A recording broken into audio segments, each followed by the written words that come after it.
Welcome to your deep dive. Today, We're diving into the future of energy. specifically oil and gas. Okay. You've sent over some fascinating articles about things like LNG, Right. digital oil fields, Yeah. even something called a shale revolution 2.0. Don't worry. We're here to help you sort through it all and find those golden nuggets of knowledge. Exactly. It's a bit of a maze out there right now. Right. Lots of moving pieces. Right. But believe me, Yeah. hidden within these articles are some clear trends emerging that are going to shape the energy industry for years to come. Okay, so let's set the stage. We've got Petroleum Pulse painting the broad strokes, Yeah. right?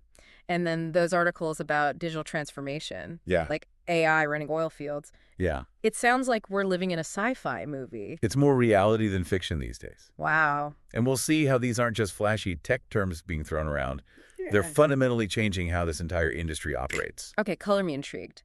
So Petroleum Pulse mentioned LNG is booming. Right. What's the deal there? What makes this more than just another energy source making headlines? LNG is fascinating because it's cleaner than coal and way easier to ship around the world compared to traditional natural gas. Okay.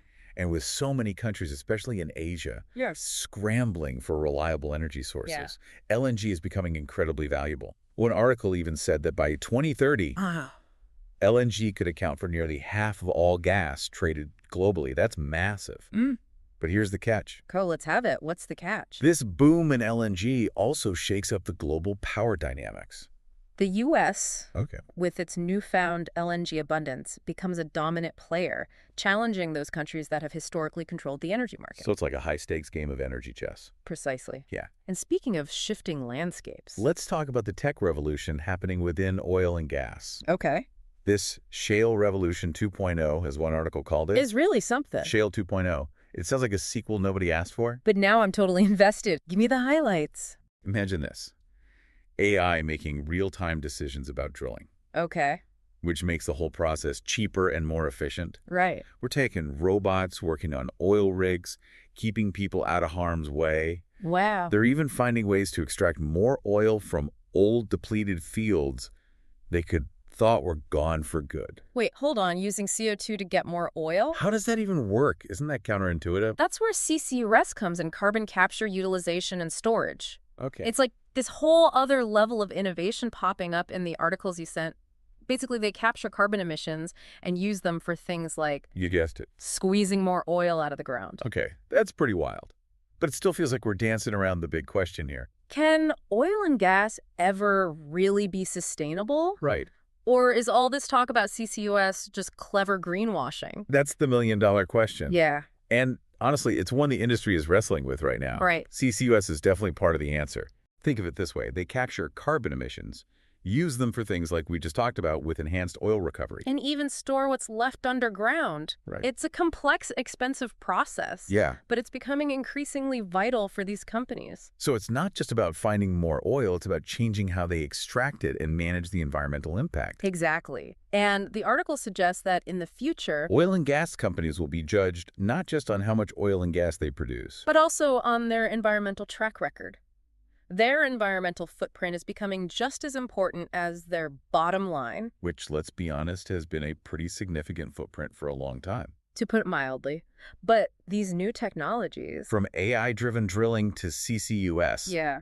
they offer a glimmer of hope. But the question remains, will it be enough to make a real difference? And will it be enough to satisfy a public that's increasingly concerned about climate change? Okay, so we've got booming LNG, digital transformation shaking things up, Right. and this Shale 2.0 potentially rewriting the rules of the game? Yeah. Is that a fair assessment so far? Absolutely. And it's all happening at breakneck speed. Wow. What stood out to me in these articles was the sheer pace of innovation. It's not just one breakthrough. Right. It's a constant wave of new technologies and strategies emerging. So it's like trying to hit a moving target. Yeah. Even if we think we've got a handle on the future of oil and gas. Something new could come along and completely change the game tomorrow. Precisely. Yeah. This is an industry in a state of constant flux. And it's only going to get more complex and unpredictable in the coming years. Okay, that's both exhilarating and slightly terrifying. On that note, I think we need to take a moment to process all this information.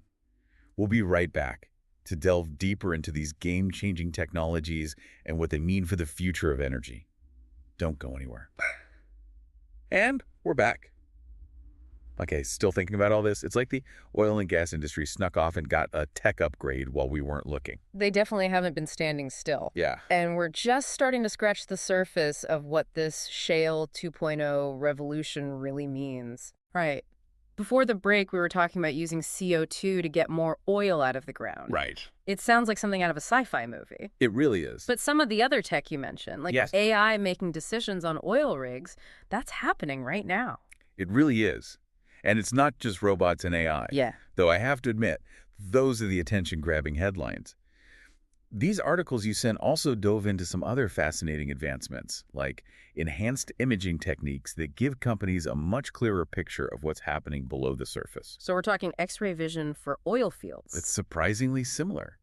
Imagine being able to see the Earth's layers in 3D, but then add on a fourth dimension time. Wow. That's essentially what 4D seismic imaging does. Yeah. It's like taking a time lapse of the Earth. Okay. So companies can actually see how oil and gas deposits move and change over time. Oh. This means less guesswork when drilling, which translates to faster production and a smaller environmental impact. That's pretty incredible. It's like they're taking a page from a doctor's playbook. Yeah. But you also mentioned something about full waveform inversion. Yeah. That sounds way more complex. It is complex, but stick with me because it's really cool. Full waveform inversion uses incredibly powerful computers, Okay. supercomputers actually, Wow. to analyze sound waves as they travel through the Earth. By crunching all that data, they can build these incredibly detailed maps of oil and gas reservoirs. Think of it like using sonar to find a sunken ship, Yeah. but on a much, much larger scale. Okay, now that's just impressive. Yeah. And all of this is part of Shale 2.0. It sounds like data is king in this new era. Data is absolutely essential. In fact, another key aspect of Shale 2.0 is the explosion of data analytics in the field. Okay. By collecting and analyzing massive amounts of data from sensors, Right. drilling equipment, and even weather patterns, Wow. companies can fine-tune every single stage of oil and gas production. So it's like having a team of expert consultants monitoring every little detail Yeah. 2004/7. You got it. This data-driven approach helps minimize waste. Reduce costs and improve safety, Right. all while maximizing how much oil and gas they can extract. Okay, I'm starting to see why they're calling this a revolution. Yeah. But let's go back to those enhanced recovery methods. You mentioned using CO2 to get more oil out of old fields. It sounds counterintuitive, Right. but also kind of brilliant. How does that work? It's actually a pretty ingenious approach. You see, even after a well has seemingly run dry, Yeah. there's often still oil trapped in the rock formations. Oh. By injecting CO2 into these depleted reservoirs, Okay. they could essentially flush out oil that would otherwise be left behind. It's like giving these old fields a second life. And I'm guessing this ties back into CCUS somehow. You're one step ahead of me. Enhanced oil recovery is one of the most promising applications for the captured carbon we were talking about earlier. Okay. Instead of just storing CO2 underground, Right? why not put it to work recovering even more oil? Talk about a win-win. So they're squeezing every last drop of oil out of the ground while simultaneously figuring out ways to trap those carbon emissions. That's the general idea. Yeah. Now, whether this is a sustainable long-term solution, Right. well, that's still up for debate. Right. It still feels like we're trying to solve a problem with the same thing that caused it in the first place. That's a fair point. Yeah. But there's no denying that these technologies are pushing the boundaries of what we thought was possible in the oil and gas industry. It's forcing everyone to think differently. It's like they're trying to reinvent the wheel, or rather, the oil rig for a new era of energy production. Exactly. And as with any major technological shift, Right. there are going to be winners and losers. Yeah. Some companies will adapt and thrive, while others may struggle to keep up with the pace of innovation. Right. And of course, we can't forget about the bigger picture. Right. The geopolitical implications of all of this are massive. Right, because whoever controls these technologies, whoever cracks the code on Shale 2.0, Right. they suddenly have a huge advantage in the global energy market. Precisely. And this brings us to a crucial point. The future of energy is about far more than just barrels of oil or cubic feet of natural gas. Okay. It's about innovation. It's about adapting to a changing world. Yeah. And it's about strategic positioning on a global scale. It sounds like we're on the verge of a major transformation, not just in the energy sector, Right. but potentially in geopolitics as well. Absolutely. And the decisions made today by governments, Right. energy companies, and even individual investors will have ripple effects for decades to come, And we're back for the final stretch of our deep dive into the future of oil and gas. where it seems like the road ahead is paved with innovation. Right. Not exactly what you'd expect from Yeah. an industry that's been around for over a century. Tell me about it. We've gone from talking about LNG changing global markets to robots drilling for oil. Right. It's a lot to process. It is, and we've only just begun to uncover the tip of the iceberg when it comes to the geopolitical implications of all of this. Right. Remember those power dynamics we discussed earlier? Yeah. Shale 2.0 could turn those on their head. Right, because it's not just about who has the oil anymore. Right. It's about who's mastered these technologies. Exactly. It's like the Wild West out there. Yeah. But instead of gold rushes, Yeah, we've got data and algorithms. exactly. And this is where those articles hinted at a future that looks very different from the past. We could see countries that were once entirely dependent on energy imports Right. become self-sufficient, Wow. maybe even major exporters, thanks to advancements like those we're seeing with Shale 2.0. Mm-hmm. Imagine the shift in global power. Talk about flipping the script. That kind of change probably sends ripples all over the world. What do you think this means for the countries that are used to calling the shots in the energy market? You know, the ones who've historically held most of the cards. It's a mixed bag. You mentioned you're interested in international relations, Right. and this is where it gets really interesting. Mhm. This shift in energy dominance creates both opportunities and points of friction. We might see new alliances forming, partnerships built around access to technology and resources, but at the same time, those existing power structures, Right. Yeah. the ones that have dictated global energy for decades, Right. they're going to feel threatened. Yeah. And that can lead to instability, maybe even conflict in some cases. So the stakes just got even higher. It's not just about the price of oil anymore. It's about innovation, Right. adaptation, Yeah. and who you partner with on the global stage. You've hit the nail on the head. Yeah.